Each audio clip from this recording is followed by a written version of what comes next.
Hi friends, welcome back to my channel women's world by Tulasi చాము.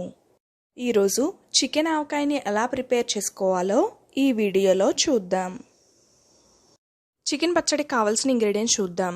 1 table spoon దాల్చిన చెక్క, 3/4 cup ధనియాలు, గ్రామ్స్లో వచ్చి 96 grams అండి, ఎంఎల్స్లో 188 ml, 1/3 కప్ జీలకర్ర, 43 గ్రామ్స్, ఎంఎల్స్లో వచ్చి 85 ml, 1 టేబుల్ స్పూన్ యాలకులు, 1 టేబుల్ స్పూన్ లవంగాలు తీసుకోవాలి. ఇప్పుడు స్టవ్ ఆన్ చేసుకుని ఒక ప్యాన్ పెట్టుకుని ఈ మసాలాలన్నిటిని ఒకసారి లైట్గా వేయించుకోవాలి. ఈ మసాలా దినుసుల్ని లో ఫ్లేమ్లో వేయించుకోవాలి. బాగా చల్లారిన తర్వాత మిక్సీ జార్లోకి వేసుకుని మెత్తగా పౌడర్ లాగా గ్రైండ్ చేసుకోవాలి. ఇలా మెత్తగా పౌడర్లా చేసుకున్న తర్వాత ఇప్పుడు ఒక జల్లెడని తీసుకుని జల్లించుకోవాలి. ఎక్స్ట్రా ఏమన్నా వేస్ట్ ఉంటే చూసారు కదండి, ఇలా విడిగా మనకి వచ్చేస్తుంది. ఇక్కడ మేము 1.5 kg చికెన్ తీసుకున్నామండి. ముందుగా కొంచెం పసుపు వేసుకుని వాటర్లో 2 సార్లు శుభ్రంగా క్లీన్ చేసుకోవాలి. ఇక్కడ మేము బోన్స్తో ఉన్న చికెన్నే తీసుకున్నామండి. ఇప్పుడు ఈ చికెన్లో 2.5 టేబుల్ స్పూన్స్ అల్లం వెల్లుల్లిపాయ పేస్ట్ని యాడ్ చేసుకోవాలి. ఫ్రెష్దే వేసుకోవాలండి, నిల్వ ఉన్నది వేసుకోకూడదు. ఇప్పుడు 1 టేబుల్ స్పూన్ పసుపును కూడా వేసుకోవాలి. పసుపు వేసుకున్న తర్వాత 1/2 టేబుల్ స్పూన్ సాల్ట్ని కూడా వేసుకోవాలి. ఇలా సాల్ట్ వేసుకుని మనం ఇంకా ఎక్స్ట్రా ఏమీ వాటర్ని వేయనవసరం లేదండి. ఇప్పుడు ఈ ముక్కకి పట్టేటట్టుగా వీటన్నింటినీ బాగా కలుపుకోవాలి. ఇలా కలుపుకున్న తర్వాత మూత పెట్టుకుని 2 విజిల్స్ వచ్చేంత వరకు మనం కుక్ చేసుకోవాలి. ఇలా 2 విజిల్స్ వచ్చేంత వరకు మనం కుక్ చేసుకోవాలి. ఇప్పుడు మనం ఈ చికెన్ పీసెస్ని వాటర్ ఏమీ లేకుండా మనం తీసుకుని వేరే ప్లేట్లోకి వేసుకోవాలి. ఈ చికెన్ పీసెస్ అన్నీ చల్లారేంత వరకు ఒక ప్లేట్లోకి వేసుకుని మనం పక్కన పెట్టుకోవాలి.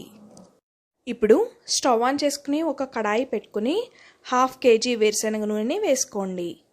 ఆయిల్ హీట్ అయిన తర్వాత ఆల్రెడీ మనం చికెన్ పీసెస్ని పక్కన పెట్టుకున్నాం కదండి, ఆ చికెన్ పీసెస్ని ఆయిల్లోకి వేసుకుని డీప్ ఫ్రై చేసుకోవాలి.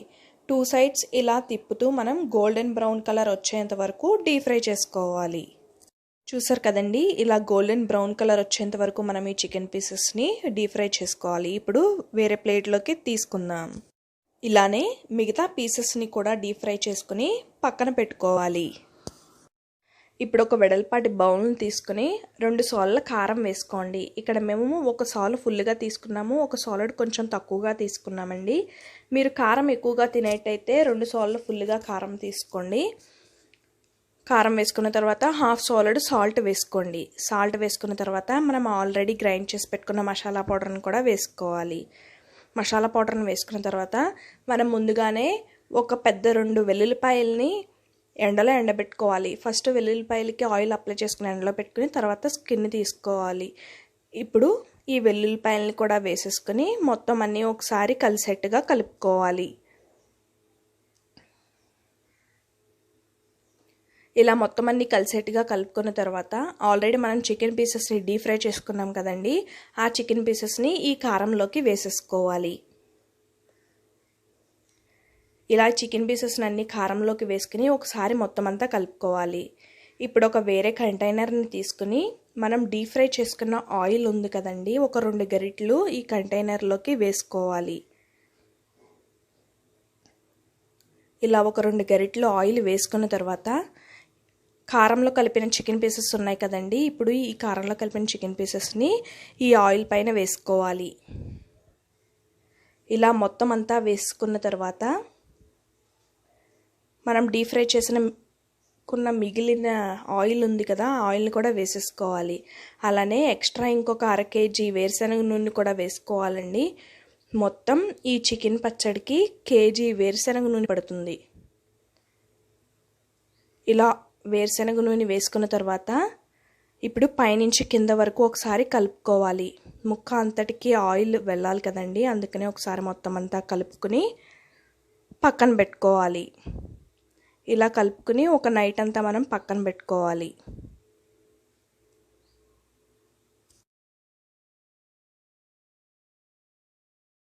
నెక్స్ట్ డే మార్నింగ్ ఈ చికెన్ పచ్చడిలోకి మనం 1 టేబుల్ స్పూన్ నిమ్మ ఉప్పుని యాడ్ చేసుకోవాలి. నిమ్మ ఉప్పుని వేసుకుని మొత్తం ఈ ముక్కలంతటికి పట్టేట్టుగా మనం పైనుంచి కింద వరకు ఇలా గరిటెతో కలుపుకోవాలి. ఇలా నిమ్మ ఉప్పు వేసుకోవడం వల్ల మనం చికెన్ ఆవకాయ తింటున్నప్పుడు మధ్య మధ్యలో పుల్లగా తగులుతుందండి, చాలా బాగుంటుంది కూడా. ఎప్పుడైనా సరే మనం కర్రీస్ చేసుకోకపోయినా అలాంటప్పుడు ఇలా చికెన్ ఆవకాయని వేసుకుని తింటే బాగుంటుందండి. అలానే దీన్ని పప్పుచారు కాంబినేషన్లో తింటే ఇంకా చాలా బాగుంటుంది. ఎంతో టేస్టీ అయిన చికెన్ పచ్చడి రెడీ అయిపోయిందండి. ఈ పచ్చడి మనకి 20 days నిల్వ ఉంటుంది. మీరు కూడా తప్పకుండా ట్రై చేసి ఎలా ఉందో కామెంట్లో చెప్పండి.